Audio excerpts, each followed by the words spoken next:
کریسمس رو به هموطنان عزیز و مسیحیان جهان تبریک عرض میکنم. میلاد پیامبر راستین منجی عالم بشریت عیسی ابن مریم علیه السلام رو خدمتتون تبریک عرض میکنم. در این ویدیو خلاصه ای از صحبت‌های مهم پادشاه بریتانیا شاه چارلز رو به سمع و نظر شما میرسانم.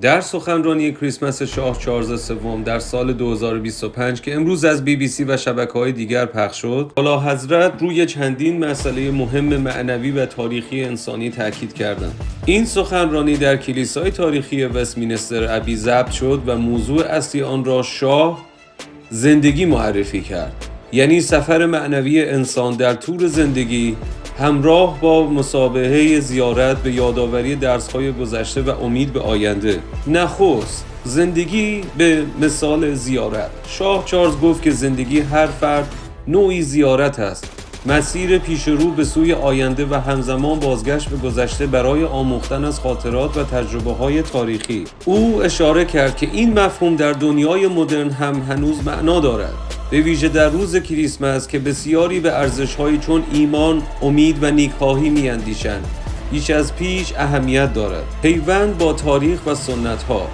در سخنان به 80مین سالگرد پایان جنگ جهانی دوم اشاره کرد و از شجاعت و فداکاری نیروهایی که در این نبرد شرکت کردند یاد کرد. او گفت که جامعه‌ای که در برابر بحران‌های بزرگ متحد می‌شوند، پیام بی‌زمانی برای همه ما دارند. پیام امید، همکاری و انسان دوستی. سوم، اهمیت ایمان و همبستگی. چارلز در پیام کریسمس تاکید کرد که در این دوره جشن باید به یاد داشته باشیم که چیزهایی که ما را متحد کردند، ایمان به ارزش‌های مشترک، عشق به خانواده و جامعه و نیز تعهد به خدمت به دیگران. این موضوع به ویژه در زمینه‌های معنوی و اخلاقی که زندگی مدرن را شکل می‌دهند اهمیت دارند.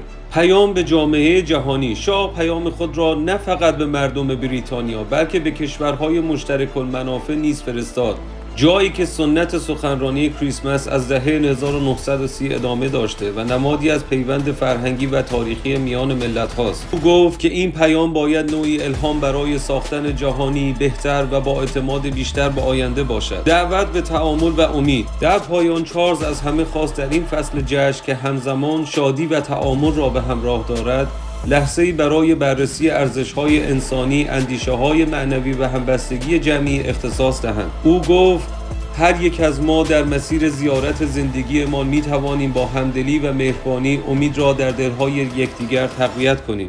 مرسی که تا حالا با ما همراه بودین. برای دیدن ویدیوهای بیشتر پیج رسا دایرکت را دنبال کنید.